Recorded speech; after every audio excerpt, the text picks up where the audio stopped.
To talk about Peter Doocy for 1 second. Sure. Okay. Is he a stupid son of a bitch? Or does he play a stupid son of a bitch on TV? Okay.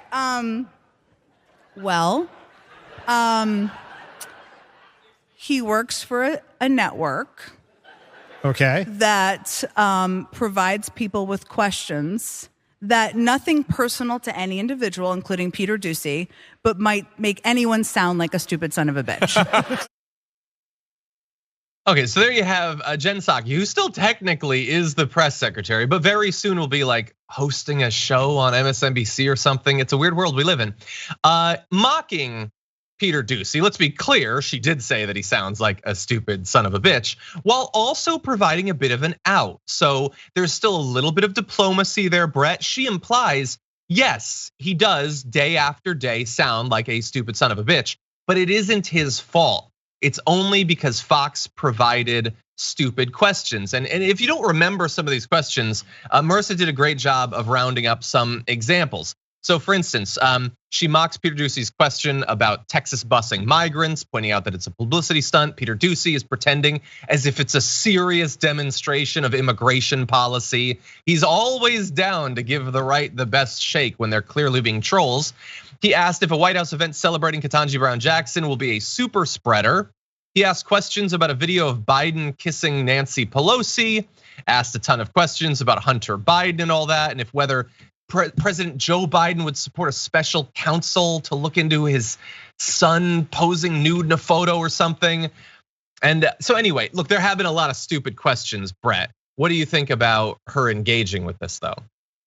So we've been doing some, there's a channel that is basically on TYT's network that is basically home to every ridiculous Doocy and Psaki moment. So it's youtube.com/TYT investigates reports or facebook.com/TYT investigates. Don't ask me how I got that.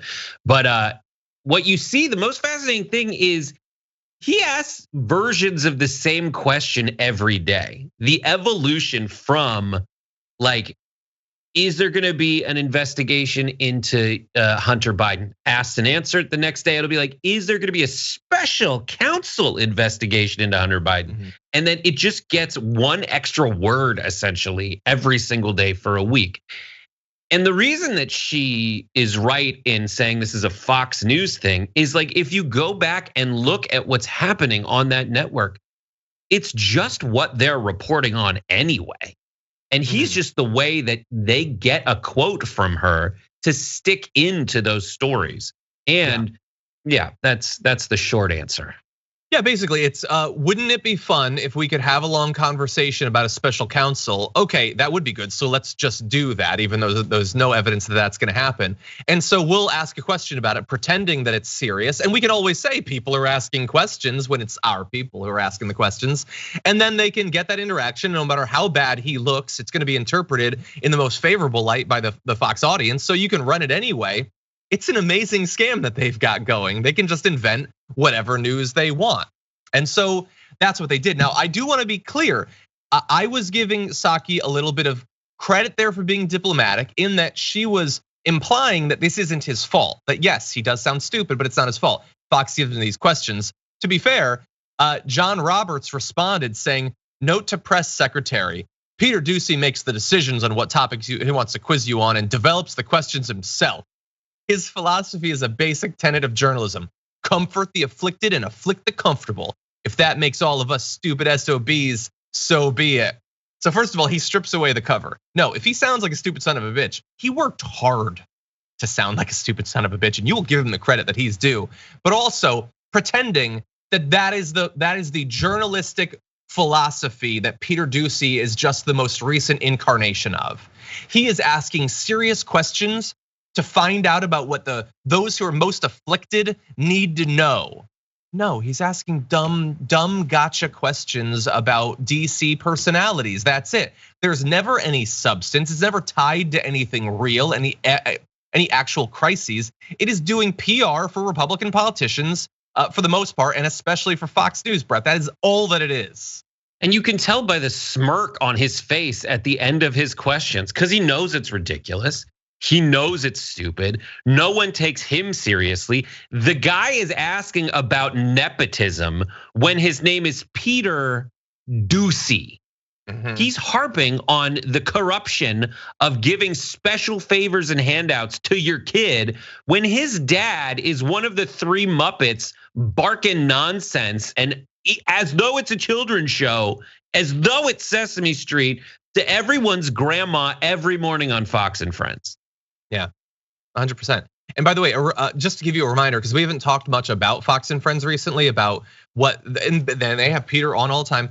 I think it was yesterday, I think it was Kilmeade said, those who still wear masks are psychotic.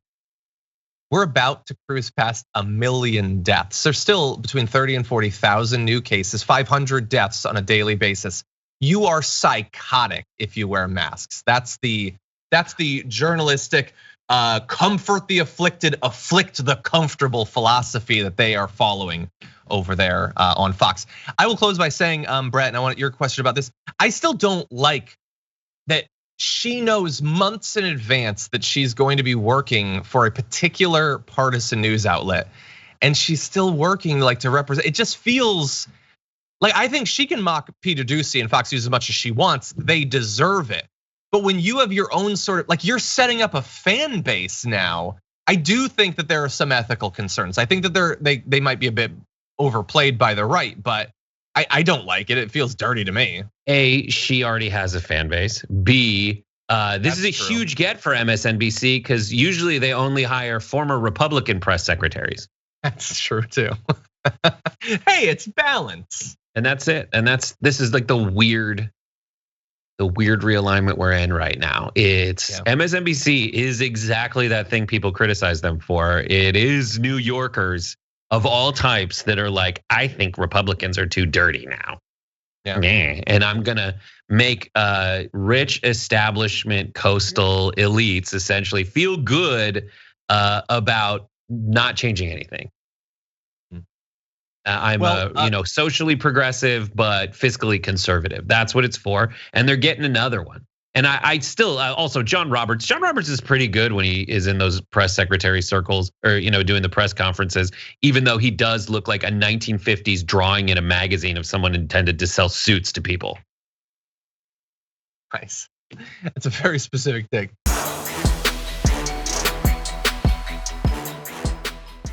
Check out the Damage Report podcast each day, wherever you get your podcasts, whether Pocket Casts or Stitcher or iTunes. You can join me as I give you the news and stories you want, with a range of co-hosts and interview guests jumping in on the fun each day. Again, that's the Damage Report, wherever you get your podcasts. And if you get them at iTunes, don't forget to rate and review. Sometimes I'll read them live on the show.